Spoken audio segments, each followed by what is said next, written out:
All right. Good afternoon, everyone. I am so excited to share this webinar with you. This is a sneak peek into what our in-person workshops are like.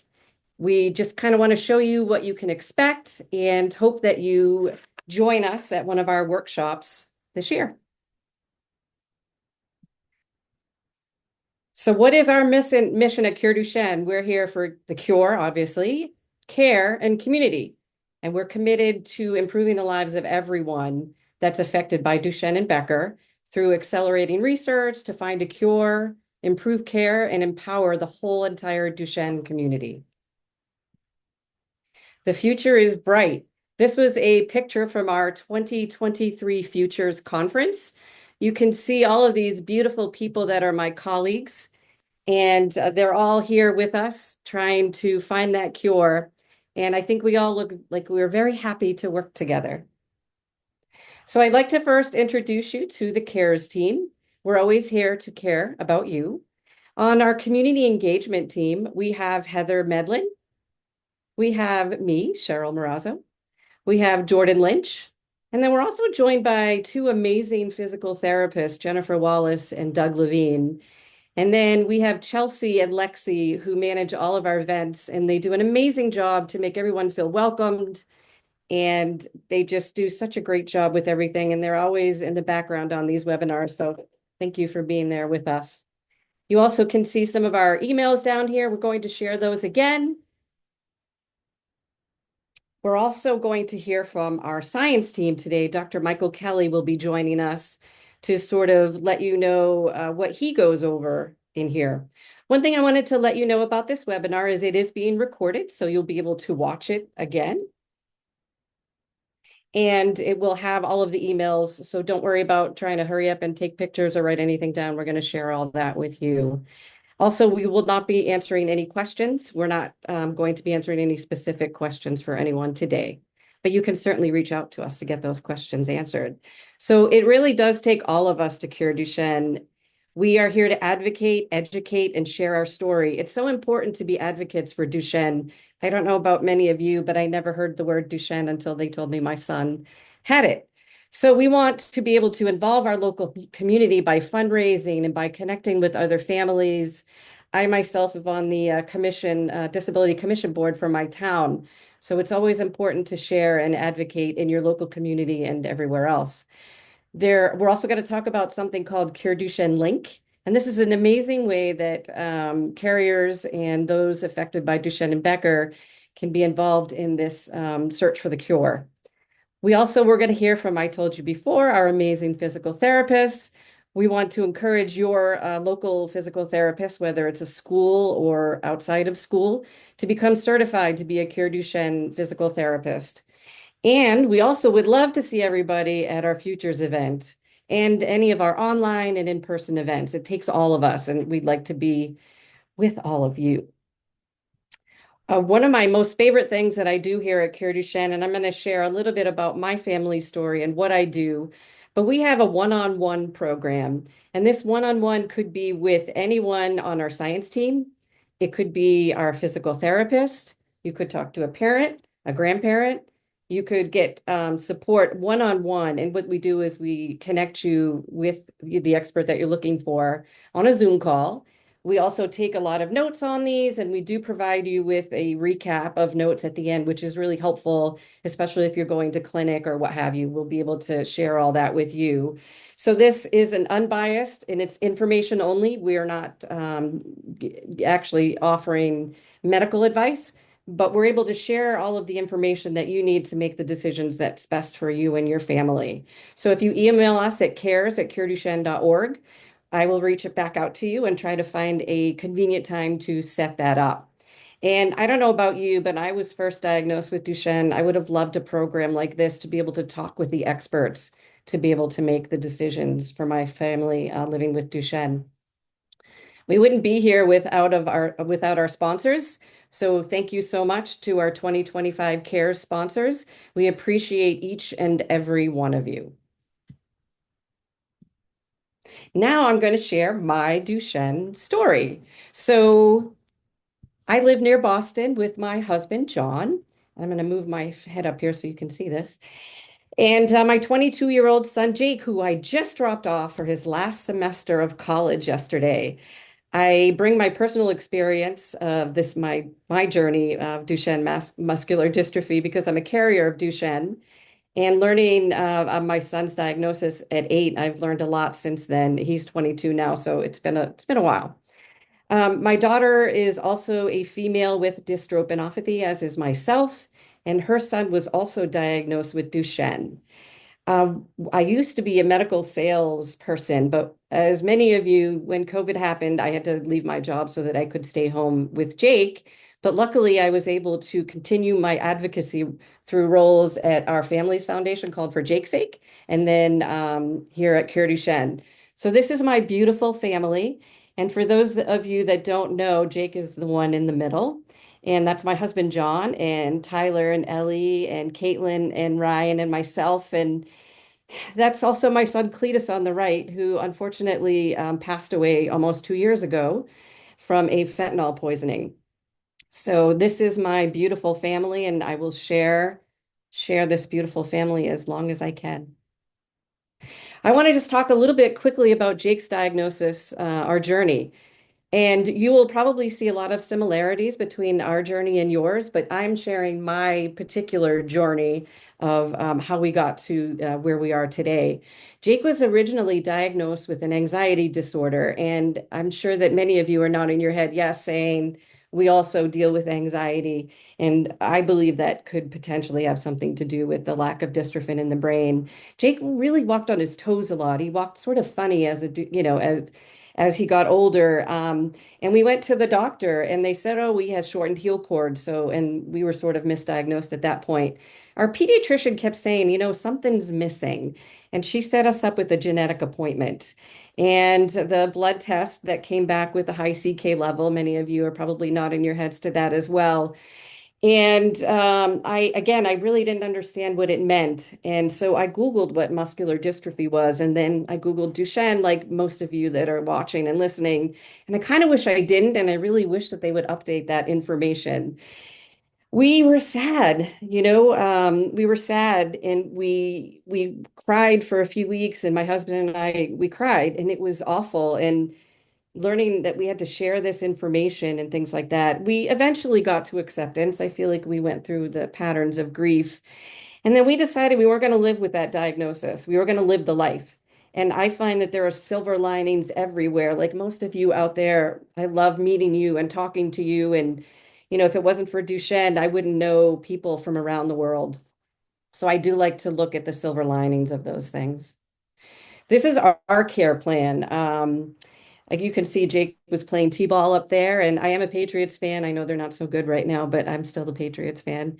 Our steroid journey was maybe a little bit different than most of you. And if you go to the Cure Duchenne website, there is a webinar that Jake and I did with Dr. Panda that talks about our Duchenne journey, but our steroid journey, I'm sorry. And we weren't on steroids for a little while. It didn't work for us. But then eventually Jake is on a lower dose and now his lung function is better. And we are able to get the benefit without the terrible side effects that we used to had. I never made Duchenne scary for Jake. Jake is going to see older people with Duchenne, and I never wanted it to be scary. I also let Jake take the lead many times. When we got that scooter that you see down there on the bottom, that was really Jake's decision. I didn't push it. He, eventually knew that he needed it. So I tried to let him take the lead with everything. And I try not to treat him differently, which I know that perhaps in the audience you're saying that's really hard, and you're sure right. It is really hard not to treat him differently. But I really wanted Jake to be treated just like my other two children. And we also never said no. There are always ways to adapt. Our community is amazing at being able to adapt to the difficulties that we deal with. And that's no different with our family. So if you look at this picture, you'll see Jake was a lot younger, and you'll maybe see a lot of familiar faces there, like Deborah Miller, Doug and Jen, me and John, and Jake there in the middle. We met Cure Duchenne at an event in 2016. And immediately I felt so much love and understanding and hope when I was at this event. And I just loved being with my tribe, with people who understand what I go through. I learned a lot about physical therapy and the equipment that will be needed eventually. I finally felt some hope and love and understanding. And then 4 years later, they offered me a job. And actually, on Monday, I've been with CureDuchenne for 5 years. So what do I do at CureDuchenne? I do a lot of community outreach. You'll see me sharing things on Facebook and things like that. I want everyone to be able to attend one of our events, not just people that are, have the ability to drive or fly, but we want everybody to be a part of it. And so I try to outreach to everyone. And if you do see my posts, I would be really happy if you shared them so that we could really amplify my voice and get it out there. I also talk to a lot of newly diagnosed families, and I love being a part of that, although it does transport me back often to when we first received the diagnosis. We do the one-on-one Zoom conversations that I talked to before. And I also report back to the team what our community needs because I am part of the community. And the social connections I have made have just been amazing and beautiful. What do I do to take care of myself? You can't pour from an empty cup. I'm sure you've all have seen that meme. It's really important to take care of yourself. And even if it's just for a few minutes a day, because you will only be a better mom, wife, partner, you will only be a better person if you take care of yourself. So I exercise and stretch. I try to listen to positive podcasts and read positive books. I meditate in the morning, and it's mostly like thoughtfulness. It's really hard for me to meditate sometimes, but I do like to just be in that calm and just relax and be calm. I like to be around my friends. In fact, we just made some dinner plans with some friends recently, and I implore you to take care of your relationships. John and I have entered a totally new part of our relationship as Jake has gone to college. And it's just important to take care of your relationships, whether it's with a partner, a parent, aunts, uncles, friends, just really important to take care of those relationships. And here is what we always say here, don't live the diagnosis, live the life. And a really good friend of mine, Mike, who I met at a conference, actually has this as a tattoo, and he looks at it every day. So don't live the diagnosis, live the life. And you can see by these beautiful pictures that that's what we try to do every day. We've done triathlons. Jake graduated high school. As you can see, he was on the Dr. Phil show. He was the genie in Aladdin, and he has an LLC, and he's published 2 books. So don't live the diagnosis, live the life. And that's what we try to do at the Marrazzo household every day. So thank you so much for listening to the Marrazzo family story. I appreciate every single one of you. And at this point in time, I would like to toss this over to Dr. Michael Kelly, who is our Chief Scientific Officer. Hello, Mike. Hey Sheryl, how you doing? Good afternoon I'm to you. good, thank you. Yeah, and let me add my welcome to everybody. Thank you for taking the time out of your day to join us. We really appreciate that there. I've been asked to spend a few minutes just talking about what we do at our sessions, particularly when we're talking about the science of this disease. And if I'm there, I will usually talk for about an hour or more. I also share these with my colleague Leanna Orlando. Leanna's the vice president of research. So you get two quite experienced individuals in this field. First of all, I'm the Chief Scientific Officer of CureDuchenne. I've been with the organization for almost 14 years, and I'm delighted to be able to meet not just during the care sessions, but families in the one-on-one sessions with Sheryl. It's something that I look forward to all the time. Now, the science sessions, as I pointed out, last typically for about an hour.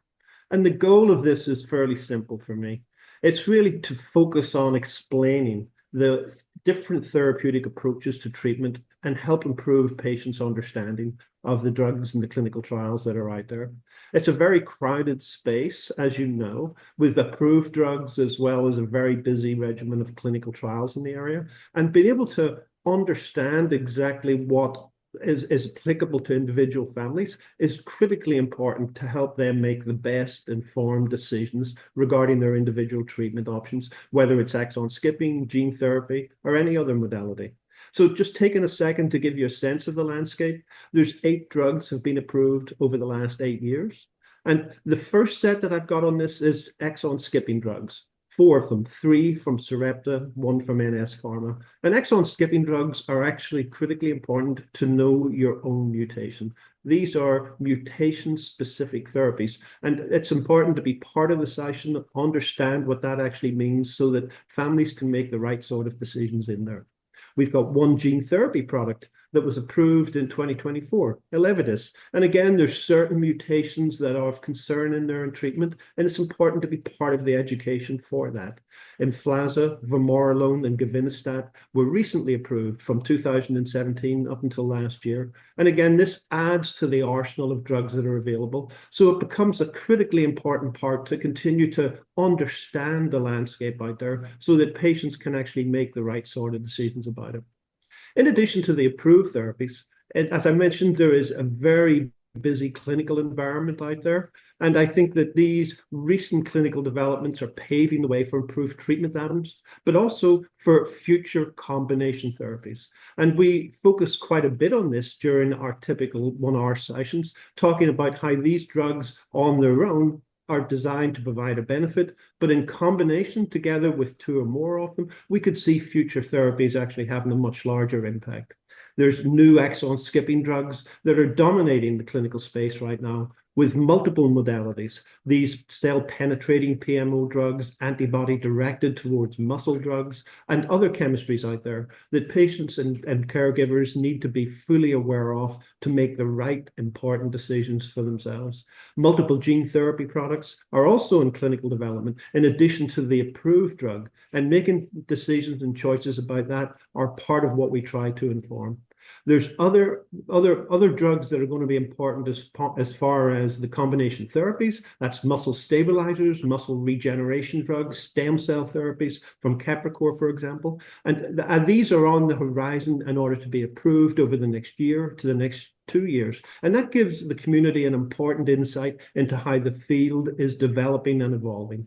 So with that, I think that I've said enough, but overall, the sessions are patient-friendly. It's a deep dive into the therapeutic landscape around Duchenne and Becker muscular dystrophy. And the way that we set this up is to complement the contributions made at the CURE sessions by our other teams at CureDuchenne, but also with the attending biotech and pharma companies that are there as well. So all in all, this science session provides a very patient-friendly, comprehensive landscape overview. So with that, I'll go on to the next slide, please, Sheryl. And this is one where I mentioned, and Sheryl mentioned, that it's an important part of the way that we talk individually to families rather than at the care sessions. And I'm always delighted to meet new families and talk through this here. And I look forward to seeing the individuals that are on this call at future CARES meetings, as well as our futures meetings this year in Texas. And with that, I'll hand it back to Sheryl. Thank you, Mike. That was wonderful. Okay, so now we're going to meet our amazing physical therapists that I talked about before, Jennifer Wallace and Doug Levine. Take it away. Hi, Sheryl, and thank you so much. I just have to reiterate what Dr. Michael Kelly said. When you're in person with us at one of our workshops or at Futures, both he and Liana take the time to answer your individual questions, and it's really kind of inspiring for me to watch. And even all of us on the CARES team, we may work for CureDuchenne, but we're constantly hearing new information and getting updates. We really do have some wonderful big brains on our team, and it's definitely a benefit. And also, while you're at our events, Mike alluded to, the pharma reps are there too. So if there's a certain company that you're like, I would love to meet with them in person and ask my questions, you might get that opportunity as well. So I'll let you know real quick. My name is Jennifer Wallace. If we haven't met, I'm glad you're here, and I'd love to meet you in person. I'm a physical therapist, and I have been working with CureDuchenne for 20-something years now. I guess I've lost track. And I love what I do. I absolutely have a passion for it. I love the community outreach we do and all the education, not just for you as the community, but our healthcare providers are part of our community as well. And so I really enjoy the outreach and education that I get to do. And my counterpart is right here, Doug Levine. Go ahead and introduce yourself. Welcome everybody. Thank you. I have been with CureDuchenne 9 years. Jennifer pulled me in, definitely not kicking and screaming, about 9 years ago, and I just absolutely love working with this community. I love working with this team. I just think it's an honor to be able to help the community, to answer your questions, to um, just make your guys' lives a little bit better, a little bit fuller, and help where is needed. So one of the things, there are a lot of resources that we have on our website, and there are a lot of resources just out there in general. But there's something different about coming to the workshops, and we have workshops and sessions all over the country. We try to spread those out year after year, so we're going to different places. And so we really encourage you, if possible, to attend our workshops, because while we have these resources, and the resources are fantastic, there's something about the in-person connection and being able to sit down and talk with Dr. Kelly or Dr. Orlando or Sheryl or Jennifer or myself, and to be able to take the time and answer your questions. There are a lot of things that we go over during the workshops. We talk about how to transfer your loved one safely, whether that's by yourself or help with somebody else or with a lift. We go over stretching. I know stretching is a big part of the care for Duchenne muscular dystrophy. And there are a lot of families that you want to make sure that you're not hurting your child. You want to make sure you're doing it right. So that's something that we get asked a lot, how do I do the stretching safely? How much pressure should I use? Where should I place my hands? So we go over all those things at the workshops. We also talk about equipment, when to introduce that. At many of the workshops, we work with an equipment vendor and they bring in some equipment so you can see what that looks like, whether it's a manual chair or a bath chair or a patient lift. You can see how big it is, how heavy it is, how it works, if that's something that's going to fit what your needs are. And really many other PT topics, we try to make it specific. Every single one of our workshops and sessions are different. Sometimes we have families that have older guys with Duchenne there. Sometimes it's newly diagnosed. So we really try to tailor the information and what we're offering to the people that show up at the workshops. So again, this is not to go over everything today, not to go over everything physical therapy related, but to give you an idea of some of the things that we go over during our workshops. But to answer some of the questions, these are some of the questions that were asked most frequently. So we were just diagnosed. So we just got the diagnosis 2 weeks ago or 4 months ago or 3 months ago. When should we start physical therapy? Really, as soon as possible. We recommend that you start as soon as possible. It's physical therapy. It looks differently at different stages. So when I say start as soon as possible, what you're doing is you're getting an evaluation. You're getting a relationship formed with that physical therapist. You're getting your questions answered, and whatever education you need. So what should we ask at our first appointment? You really want to find out what their experience level is with Duchenne and Becker.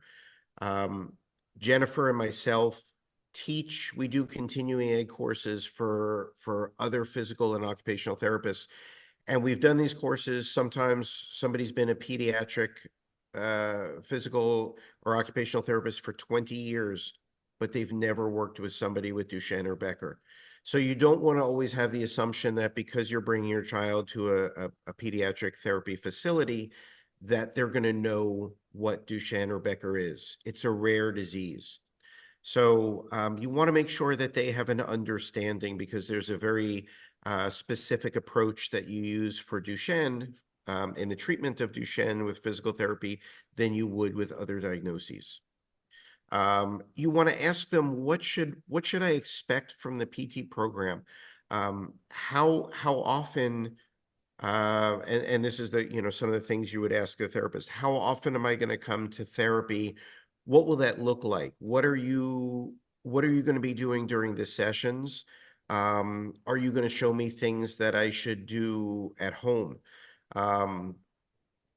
These are really important things. We want as a physical therapist myself, we want the families involved. So ask to come back to the session, ask to come back and see what's going on, what the therapist is doing. Ask the therapist to show you what to do so you can do those things at home. You know your child best. You're with your child every day. So it's really important that you're involved in the therapy session and are being shown what to do. And then also ask what the priorities and focus should be at this time. So that changes. Duchenne, unfortunately, is a progressive disease, and what the therapy should focus on and what the priorities should be, that's going to change in the early stages and later on. So try to get an idea. If this is your first appointment, what are we focusing on? What are the first things that we're going to go over? So next slide.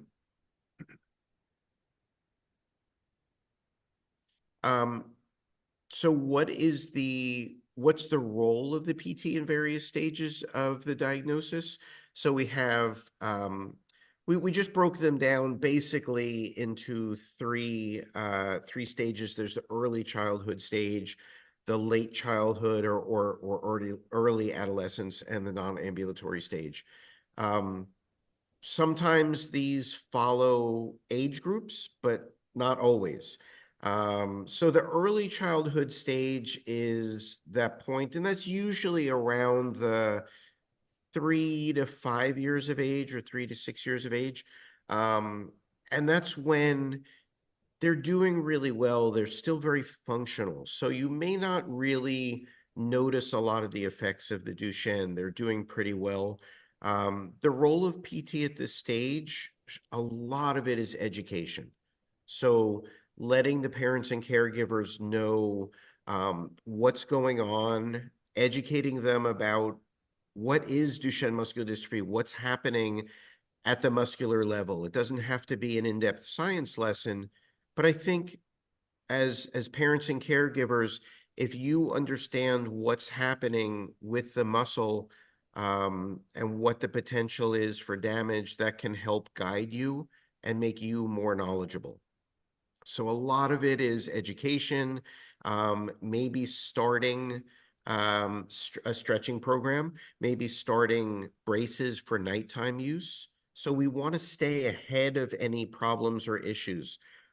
With Duchenne, that's very important. We don't want to wait until something becomes an enormous problem, because at that point, it's very hard to reverse it. So we want to stay ahead of the issue. That late childhood, early adolescent period, that's when you're seeing the effects of the weakness and the tightness more. So they're having more difficulty walking or getting up from the floor. Their balance may not be as good. They're maybe more of at risk for falling. They're having difficulty walking longer distances. So the focus or the role of PT here is, how do we prevent falls? How do we prevent or minimize or slow down the tightness in the muscles? When should we introduce equipment, a manual chair or a power chair, things like that?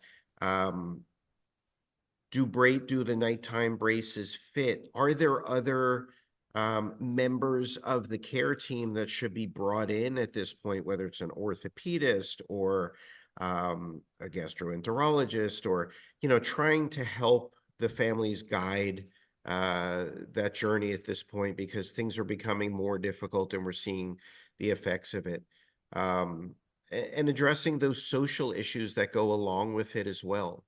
And then the non-ambulatory stage, The physical therapy is still just as important as any of the other stages, but the focus is going to be different. At this point, they're in a wheelchair, they're no longer walking. So how can we maintain independence? How can we maintain dignity, and involvement in their community as much as possible? In this present age, there's so much that's around with technology. So being able to turn lights on and off and control your environment, the TV, the heat, the air conditioning, opening and closing doors, all of these things are possible using switches, and various methods of Bluetooth or radio frequency or remotes or things like that. So having the physical therapist help to preserve that independence, that's really where the focus is. And then also maintaining positioning now that they're sitting for much more of the day and in a sitting position more, addressing fatigue, addressing pain issues, addressing contractures or tightness of the muscles. So there's still an importance of physical therapy at every stage that we see.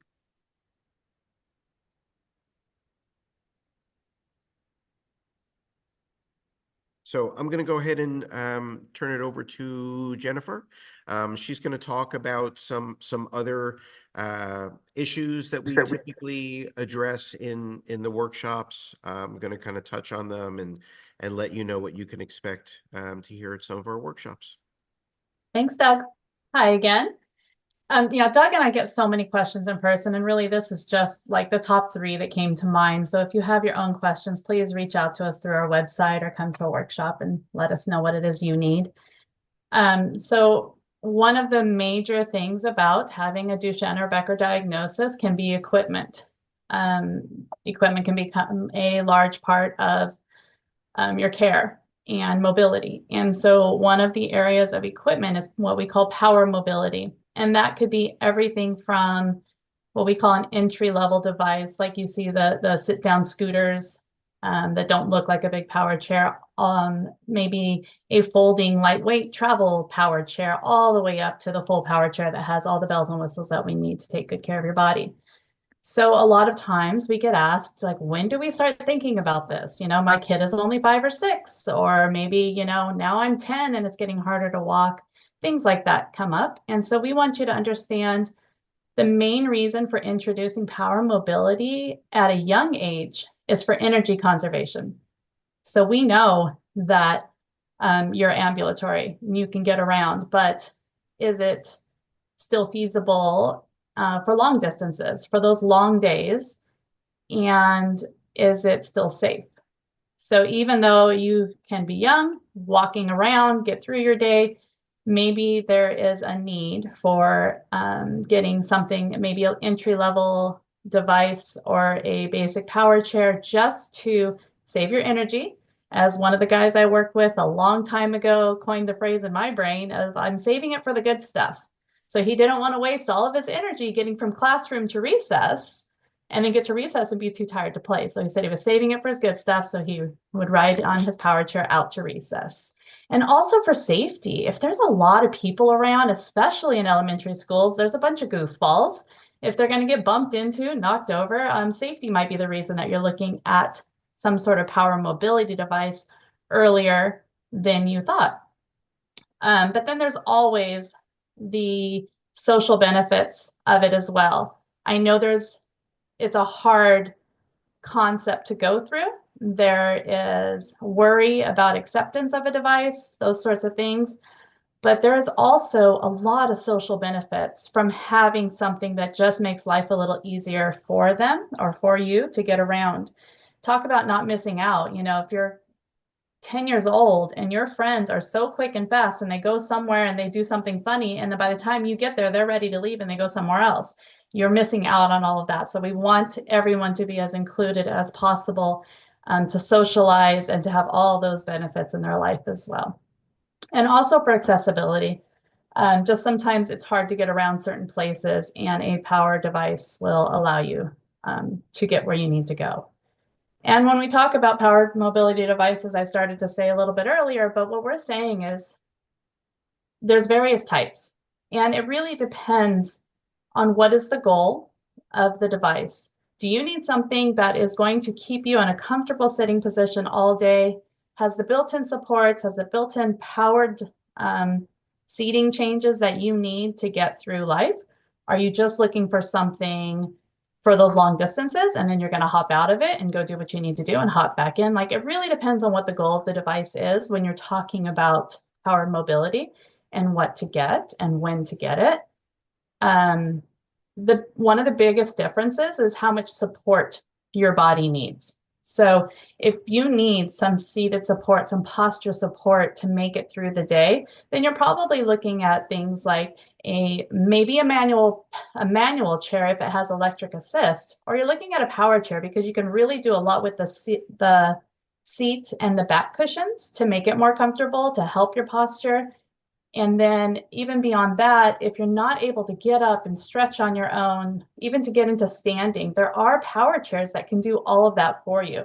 So we don't want you to miss out on the benefits of being able to change your position just because you're sitting in a power chair throughout the day. You should look at power chairs that possibly have recline, tilt, leg elevation.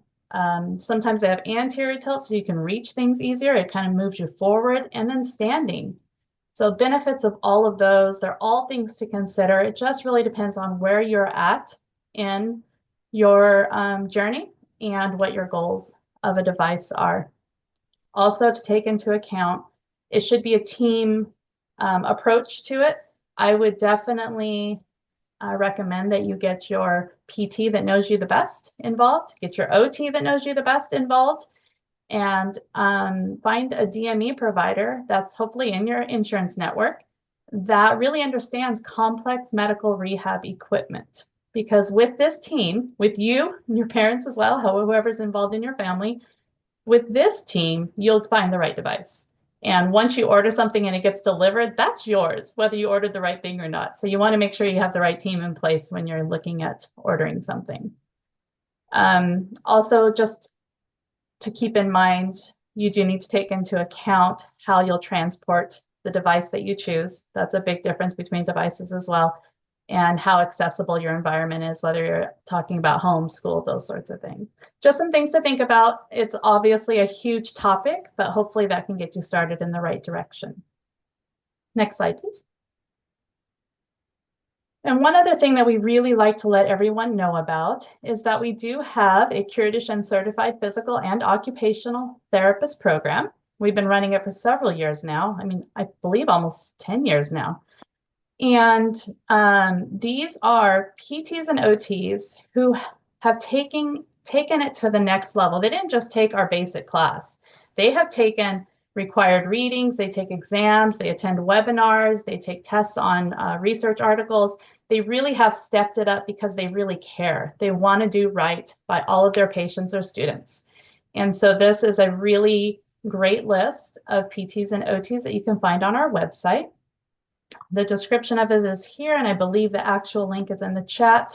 But if you go to CureDuchenne.org, look under the Care tab at the top, and you'll see physical therapy for families, for physical therapists. So for families, under that, you'll find all kinds of information, including how to find a therapist in your area. So we obviously don't have a therapist in every single area. I wish we could, but it's a daunting task. So if you don't have a therapist in your area, reach out to us and we'll help you maybe decide what kinds of questions to ask your local therapist to find the right person, or to get your therapist on board with us and help get them certified as well. We would love to help you with that. Okay, next slide, please. And then for all of the caregivers out there at home, we do have something on our education website for you as well. Doug and I have done chapter 1 all about physical therapy, the basics of what to expect, the role of physical therapy and such. So you can scan the QR code here. We also have the website in the chat for that as well. And it's free and it's online. As soon as you create an account, you can go ahead and click on this and watch it at your leisure. You can pass it on to family and friends, let them watch it as well. So we hope that is helpful for you all. Thank you. Is that And it? Is that yeah, it for you, Jen? I believe so. I Well, think I'd like to, and one thing I want to say is I know that you all are staring at me on your screen. I don't know how to shut my screen off because I'm sharing it. So I'm really trying to stay engaged and staring at the screen. So I apologize for that. But anyway, so I'm actually going to throw it back to Doug here for a minute. He wanted to offer something else. Yeah, I just, Jennifer and I are passionate about helping the families, helping the caregivers, being a resource for everybody. We do a lot of these workshops and sessions and courses with CureDuchenne, but I just wanted to point out that between the two of us, we still see kids in person. So we go to the homes and treat kids in person. Um, I'm a school therapist. We help run the muscular dystrophy clinic.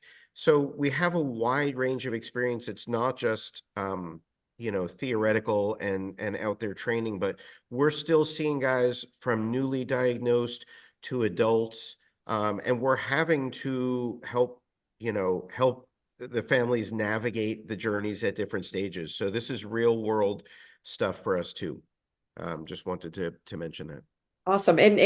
Every session and every workshop I go to, oh, I know Doug. I know Jennifer. So I know that the community is very familiar with you. And there's also a Facebook page that you all run. It's called Duchenne Physical Therapy. So if you have any specific questions, and don't kill me, guys, you'll probably get a lot of requests after this. But no, if we you have, really like that Facebook page. I'm so glad you mentioned it. I forgot. Please, if you're yeah. on Facebook, if you can find a safe space and Duchenne Physical Therapy will answer your questions. Absolutely. And then others also chime in. So, we're one big community and we're learning from each other. So we have these two beautiful experts here. So definitely ask your questions there because if you have that question, likely someone else has had it as well. Awesome. Well, thank you so much, Doug and Jen. That was a great PT session. And I can tell you, when you come to these workshops, we have lunch, we have breaks and things like that. And so you can actually really talk to Doug and Jennifer and even Mike Kelly and Jordan, who I'm going to pass this on to next. You can really talk to them about your specific situation. So it's just such a great personalized way to be able to get all of that information. And they also can help you with your physical therapist and your school systems. All right. So without further ado, I'm going to toss it over to you, Jordan. And Jordan is going to tell us how you can get involved with Cure Duchenne because we do know action is therapy. Yes, hello everybody. My name is, as Sheryl mentioned, Jordan. I'm actually based in Newport, California, out of our office here, and I work with families all over the U.S., helping them get involved, and as Sheryl said, turning action into therapy. I know for so many people, when you get that diagnosis, you lose a sense of agency, and action is a way to regain the agency. So we'll start with the why, and then we'll talk a little bit about the how, and then show you a few folks who are doing it in action now. So first of all, like why even be a part of it? And at the core, we are better together. There is an African proverb that I love to quote. It says, "If you want to go fast, go alone. If you want to go far, go together." And we've come a long way as a Duchenne community, and we've accomplished a lot, but we still have so much more distance to cover. And we really will do that if we do that together, and we are better together. So why be a part of it? At the very core, it's about community. It's about getting to know each other. It's about sharing our experiences, about sharing our tips and our strategies, and what's working for us and how it might work for you. Understand that everyone's at a different stage in this journey, and you might be a little further along, and you might be able to help and lift up someone who's just starting their journey. And it's also a way to stay informed, to follow our socials, to get connected to our newsletter, to be a part of our different releases that we do, to stay informed with the latest treatment and researches, and to then share that with your community and keep them connected as well. And as I mentioned too, therapy is actually, it's about empowerment. It's about gaining a sense of control and having a proactive involvement in our mission to cure Duchenne.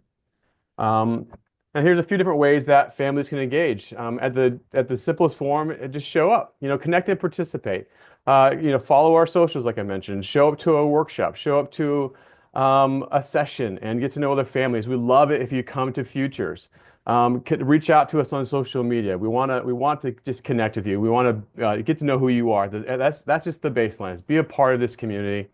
And then if you have the time, the availability, the passion, the heart, the idea to volunteer, to advocate, or fundraise, I'm your guide to help you do that. And there's a specific program that we have as a part of our strategy to support that, to support those three different pathways, and we call it our Champions program. And our Champions program really has three main functions. We have our community engagement, where it's about fostering that support. It's about connecting with others and connecting new families to the community. It's about offering care through our programs, through showing up for each other in time of need, offering support. And it's about gathering. It's about being with each other. And doing so, we often raise awareness, we advocate for each other, or maybe you have a special, this is your passion. You want to raise awareness in your community because, there's a family there's a grandma who buys a billboard in New Jersey multiple times, and we love it. It's raising awareness in a different way. We have families who might do a 5K or do different walks and things like that. So raising awareness, increasing understanding, finding ways to advocate on behalf of the Duchenne community within your community, but also on the national level, doing our best to increase and elevate patient care. And then the third pathway is fundraising. And I know for a lot of people, fundraising brings up all different kinds of feelings. And really for me, it's about community still. It's about leveraging those who are around you who want to find ways to support you in different ways. And it could be something as simple as an online fundraiser, or, on your birthday, instead of buying me, lunch or a drink, why don't you donate to CureDuchenne on my behalf and support my birthday? Or it's a unique idea specific to your community, or it's some sort of fundraising gala. There's different ways that we can put an idea together and put it in action. And that's the way that we fund research. It's the way that we increase impact and increase access. And ultimately, it's the legacy that you leave as a part of this community. So I wanted to show a few families in action who are out there living that champion life. Right here on this is an example of the Horn family. You can actually see them on the right side on that video screen. That is Chris and Rieja. Chris was friends with Coach Ryan, who's sitting there on the bench, and Coach Ryan heard their story, heard that their son was diagnosed with Duchenne. He wanted to be a part of it, and he decided on his own accord to choose CureDuchenne as the shoe design for the NFL initiative, My Cause, My Cleats.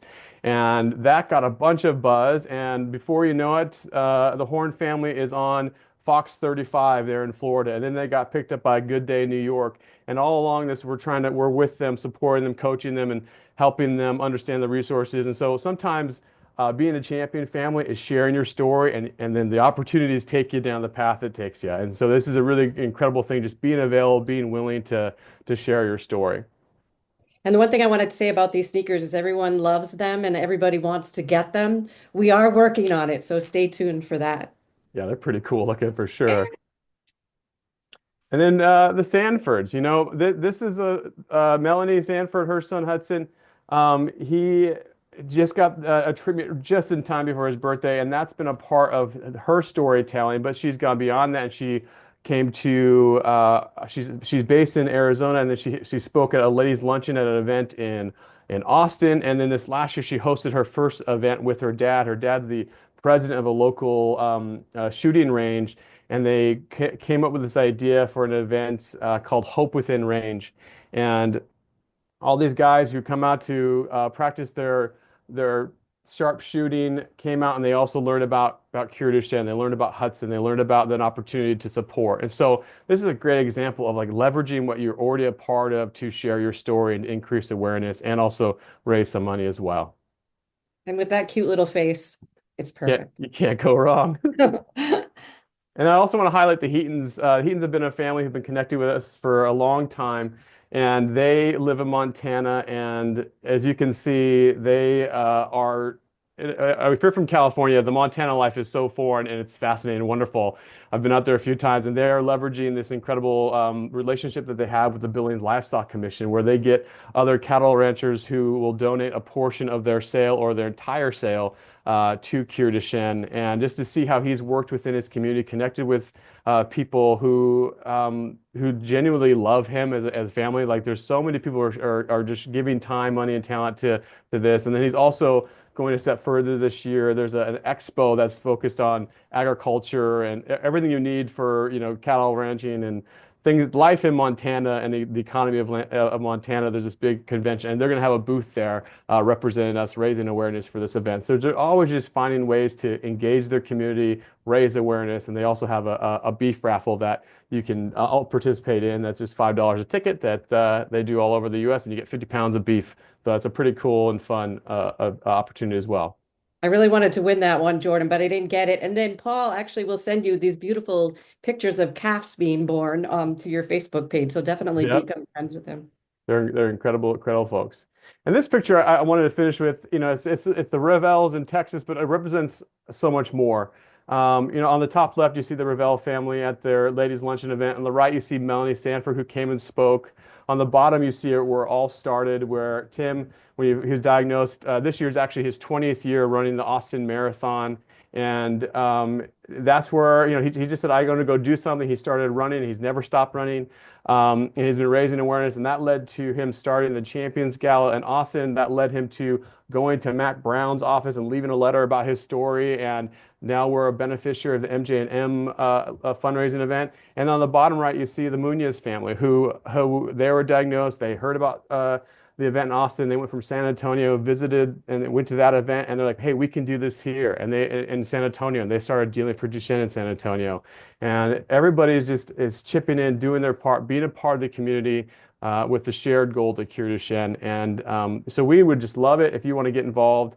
Find your fit, find your place. I'm here to help in any way I can.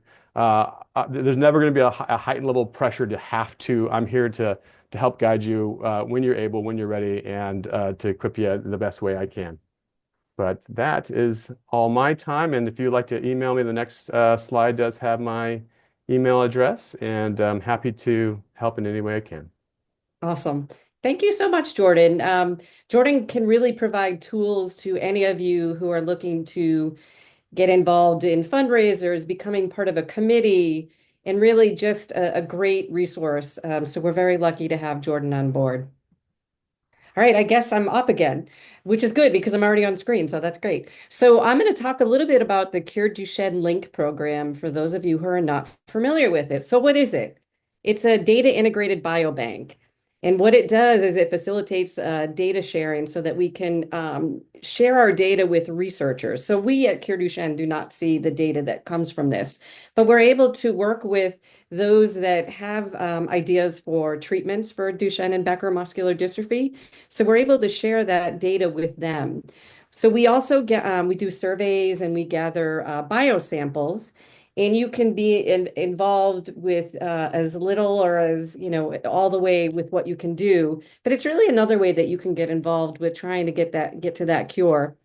And our hope is that we're accelerating this process and we're making things available to researchers early so that they can, get their clinical trials off the ground and things like that. So how does participation work? So anyone over 4 weeks old who has been diagnosed with Duchenne or Becker, or any female carriers, there are surveys, and it's only once per year, so that's not a crazy amount of time of ask.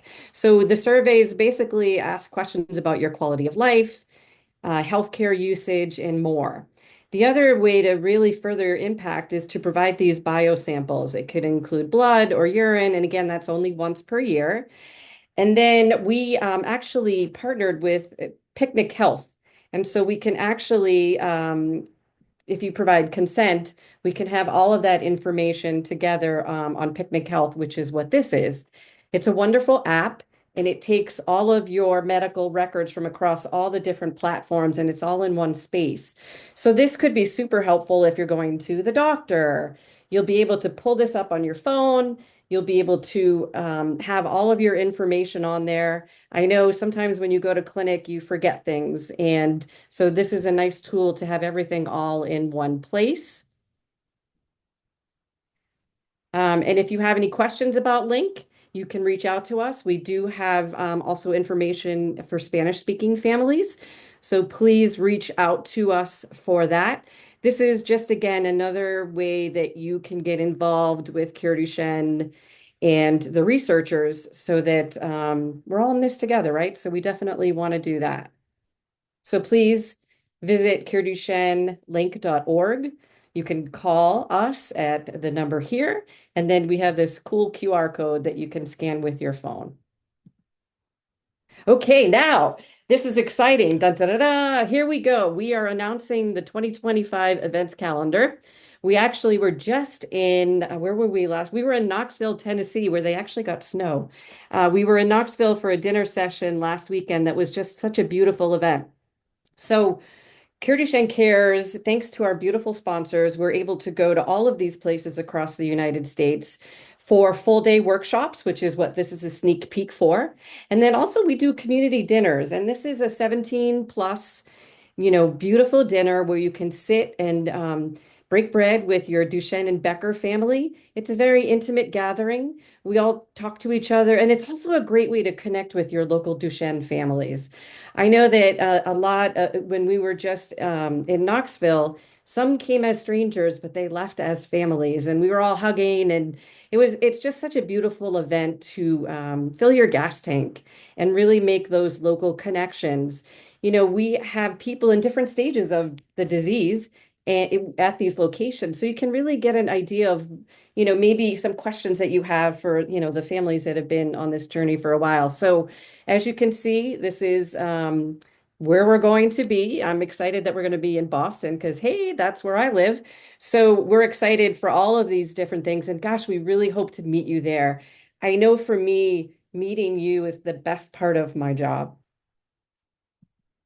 So here again are our events. We have this workshop today is our virtual one, but we also have one coming up in Kansas City, and thankfully it's for before the Super Bowl. But we're going to be in Kansas City on February 1st. I will be there, and I would love to connect and meet with you. And please, as I mentioned in the beginning, share on your social networks. We really want everyone to be able to be a part of this. So here is our schedule.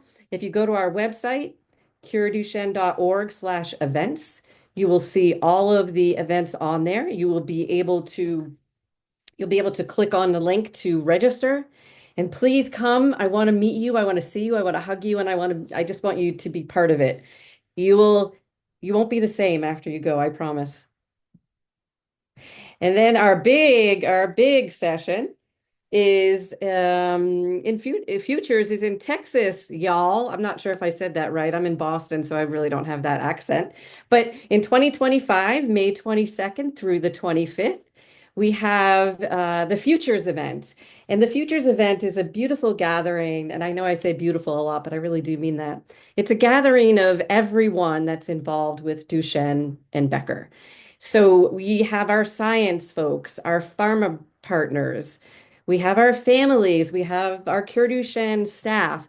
We're all there to get together. And it's in San Antonio this year, and it's at a beautiful resort with a lazy river.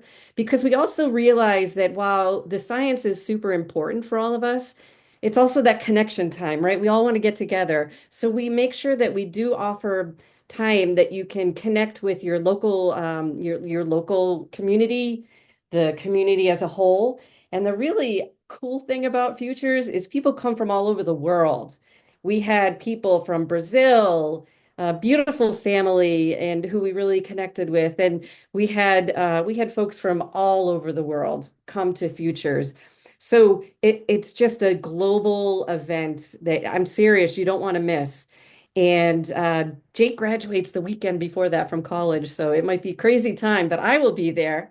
And I hope to get you going on a conga line. And the one beautiful thing about the guys and the younger guys with Duchenne is they're with people who are like them. When they go to school, I don't know about where you are, but my son was the only one with Duchenne. And I think that they go there and they don't feel alone. They don't feel different. They're just like everyone else. They connect with each other, and those connections last for a long time. So I don't know if you could tell how excited I am, but I better see you at Futures. Just to talk a little bit about this, as you can see, we had our our keynote was a bunch of adults with Duchenne, and Jake is one of them, although his hair's not red anymore, but he's over there. We also had DJ, who unfortunately couldn't make it, but he was there virtually. So we heard from four incredible, amazing young men and how they embrace their future. And I sat in the front row, and Doug called me out at the end.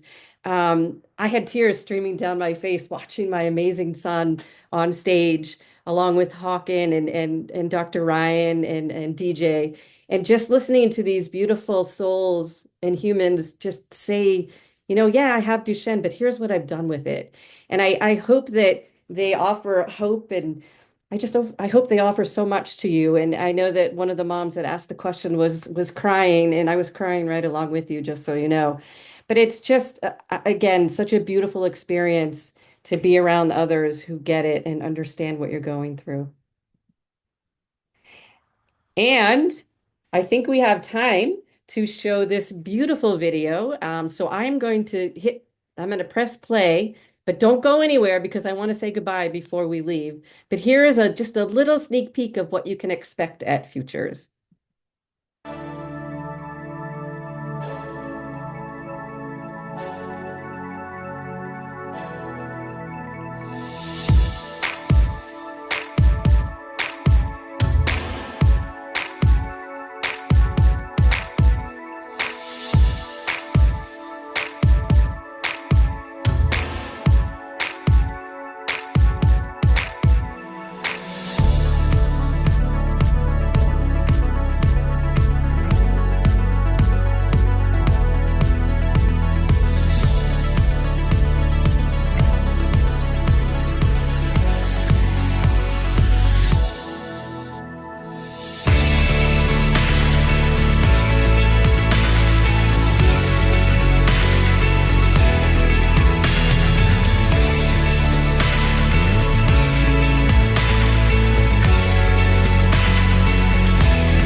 Oops, sorry.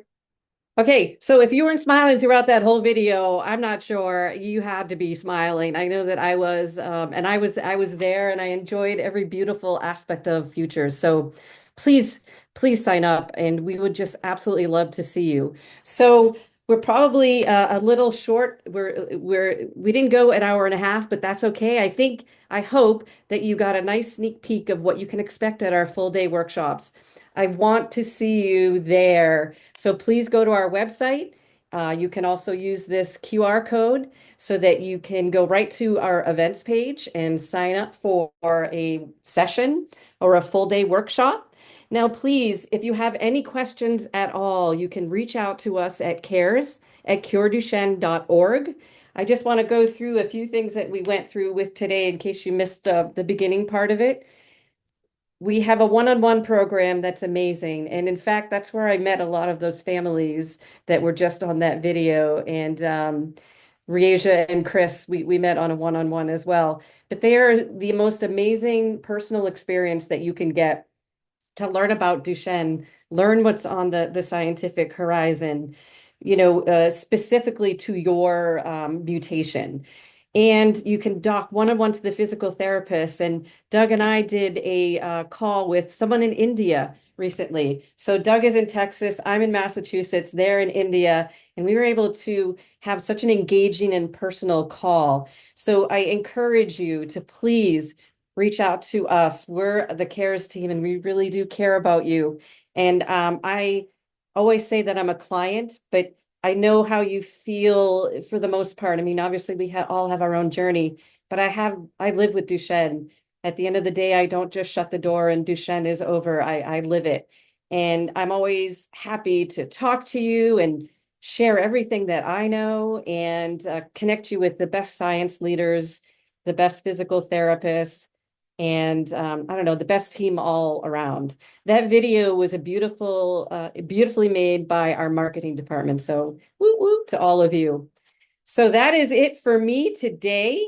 And I hope that you all have a great rest of your Wednesday. And we are here for you. So I better hear from you and I better see you at Futures. Doug, you got to have the last word. No, I had no words. I was just going to wave goodbye to everybody. All right. Yeah. Everybody get back on screen and let's wave goodbye to everybody. Thank you for Hope to being see you here. guys soon. All right. Have a great day, guys. Thanks for being here. Take care.